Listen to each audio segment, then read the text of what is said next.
Hello everyone, welcome to Sanmargaha classes. Let us see question number 15 of chapter Conservation of Plants and Animals. What are reserved biospheres? Reserved biospheres ಅಂದ್ರೆ ಏನು ಅಂತ ಕೇಳ್ತಿದ್ದಾರೆ.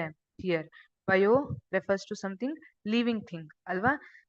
ಇಲ್ಲಿ biosphere ಹಾಗಿದ್ರೆ living things ಎಲ್ಲ ಇರೋದೇನು biosphere ಅಂತ ಕರಿತೀವಿ.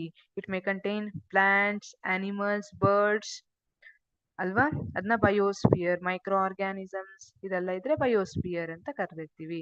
ಈಗ ವಾಟ್ ಆರ್ ರಿಸರ್ವ್ಡ್ ಬಯೋಸ್ಫಿಯರ್? ಹಾಗಿದ್ರೆ ಈ ಬಯೋಸ್ಫಿಯರ್ ಅನ್ನ ರಿಸರ್ವ್ ಮಾಡಿದ್ದಾರೆ. ಹಾಗಿದ್ರೆ ಇಲ್ಲಿ ರಿಸರ್ವ್ಡ್ ಬಯೋಸ್ಫಿಯರ್ ಅಂದ್ರೆ ಏನು?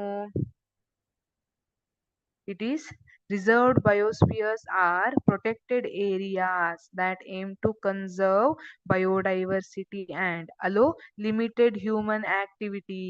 ಇಲ್ಲಿ ಬಯೋಡೈವರ್ಸಿಟಿಯನ್ನ ಕನ್ಸರ್ವ್ ಮಾಡೋದಕ್ಕೋಸ್ಕರ ಆನಿಮಲ್ಸ್, ಪ್ಲಾಂಟ್ಸ್, ಮೈಕ್ರೋ ಆರ್ಗನಿಸಮ್ಸ್ ಇದೆಲ್ಲ ಇರುತ್ತಲ್ಲ ಅದನ್ನೆಲ್ಲ ಕನ್ಸರ್ವ್ ಮಾಡೋದಕ್ಕೋಸ್ಕರ ಒಂದು ಪ್ರೊಟೆಕ್ಟೆಡ್ ಏರಿಯಾ ಏನಿದೆ ಅದನ್ನ ರಿಸರ್ವ್ಡ್ ಬಯೋಸ್ಫಿಯರ್ ಅಂತ ಕರೀತಾರೆ. It is protected areas.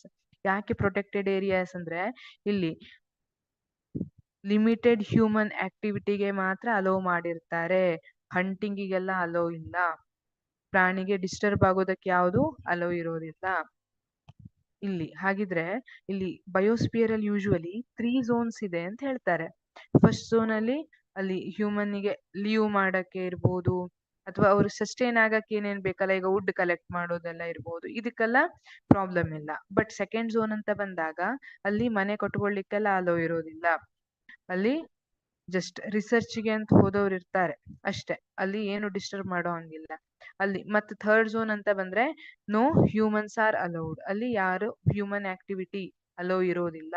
ಅದನ್ನ ರಿಸರ್ವ್ಡ್ ಬಯೋಸ್ಫಿಯರ್ ಅಂತ ಕರೆದಿರ್ತೀವಿ. ಇಲ್ಲಿ ಲಿಮಿಟೆಡ್ ಹ್ಯೂಮನ್ ಆಕ್ಟಿವಿಟಿ ಮಾತ್ರ ಅಲೋ ಮಾಡಿರ್ತಾರೆ. Thank you.